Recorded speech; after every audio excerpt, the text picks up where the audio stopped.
नमस्कार। इस समय हम मौजूद हैं आईआईटी कानपुर में। आपको बता दें, आईआईटी कानपुर में अब एक ऐसा शोध किया गया है जो देश भर के जो ऑटिज्म पीड़ित बच्चे होते हैं उनके लिए बहुत ही मददगार साबित होने वाला है।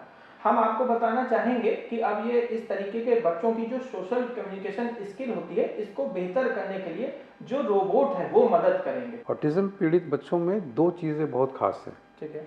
पहली बात ये कि वो आम जनता से, किसी भी व्यक्ति से वो नज़र मिलाना, उनसे बातें करना उनको बिल्कुल पसंद नहीं है। जी सर। तो ये इसको हम एक इनएबिलिटी के रूप में ले सकते हैं। जी।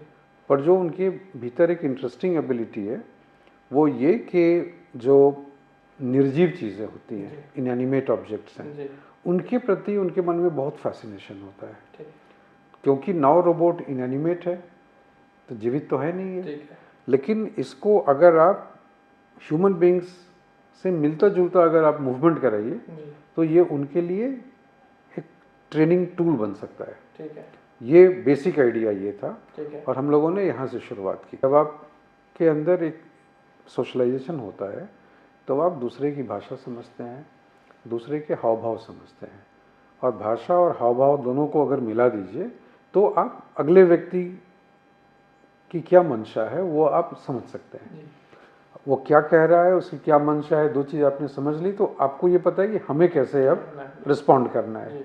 इन बच्चों के साथ समस्या है कि ये दोनों चीज़ नहीं समझते, न उनको भाषा ठीक से समझ में आती है उनकी, और बाकी के जो हाव भाव है वो भी ये नहीं समझते।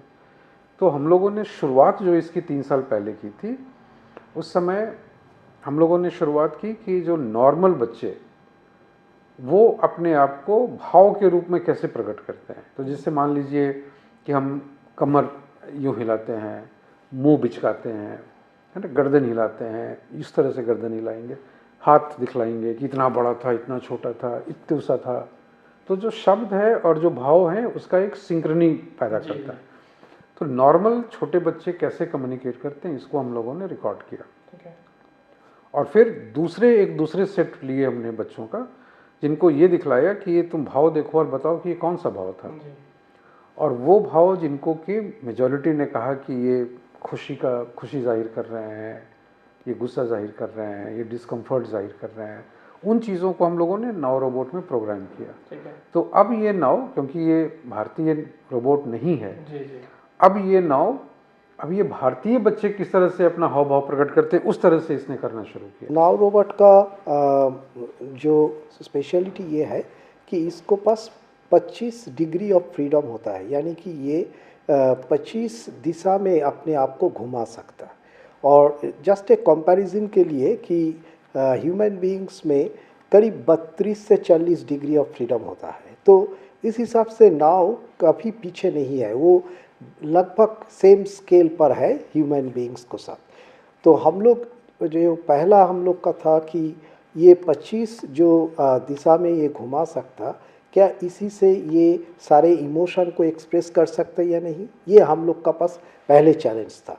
और वो पहले चैलेंज में हम लोग जैसा जो emotion professor Brajbhushan psychology expert जैसा हम लोग को बोला है, तो वो सारे इमोशन का अगेंस्ट में काफ़ी सारे जेस्चर्स क्या होगा, पहले नॉर्मल बच्चों से हम लोग रिकॉर्ड किया, फिर उसको हम लोग प्रोग्रामिंग किया कि कैसे ये सब मोशन ये 25 डिग्री ऑफ फ्रीडम से हम लोग दिखा सकता।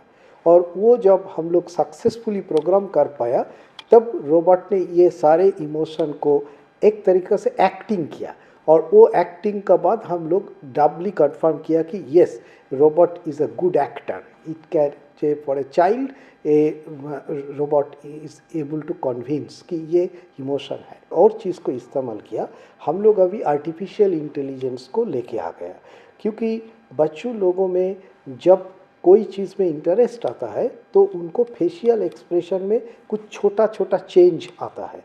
तो अभी जो आर्टिफिशियल इंटेलिजेंस हम लोग इस्तेमाल किया है, जो बिल्कुल नया तरीका का है, तो वो उसमें हम लोग क्या किया है कि CNN कन्वोल्यूशन न्यूरल नेटवर्क और GNN ग्राफिकल न्यूरल नेटवर्क दोनों को एक साथ उपयोग किया है। कानपुर सिटी में 2 डिफरेंट सेंटर्स पे हम इस रोबोट को लेकर के काफ़ी सारे ऑटिस्टिक बच्चों के साथ सेशंस भी कर चुके हैं।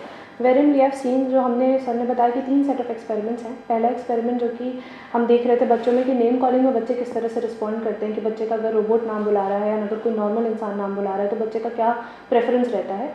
वी हैव सीन कि ऑटिस्टिक बच्चे बहुत इन्हांस्ड फोकस देते हैं टुवर्ड्स द रोबोट, और जिसकी वजह से seeing that focus and interaction हमने उन बच्चों का इमोशन एनालिसिस भी किया है एक नए GNN और CNN नेटवर्क के थ्रू, बिकॉज ऑफ विच हम एक रियल टाइम एनालिसिस बना सकते हैं, इन टर्न इमिटेशन लर्निंग और दूसरा इंटरैक्टिव लर्निंग उनके थ्रू, जिसमें हम बच्चों को पलट करके जो बच्चों की रिक्वायरमेंट है, if the child is happy learning this particular emotion या दिस पर्टिकुलर टास्क, देन हम उस हिसाब से बच्चों को दूसरा टास्क भी परफॉर्म करा सकते हैं। तो आने वाले समय में हम ये कह सकते हैं कि ये जो नौ रोबोट होगा वो कहीं ना कहीं ऑटिज्म पीड़ित बच्चों के लिए बहुत अधिक मददगार साबित होगा। मैं संजय दीक्षित, ETV भारत, कानपुर के लिए।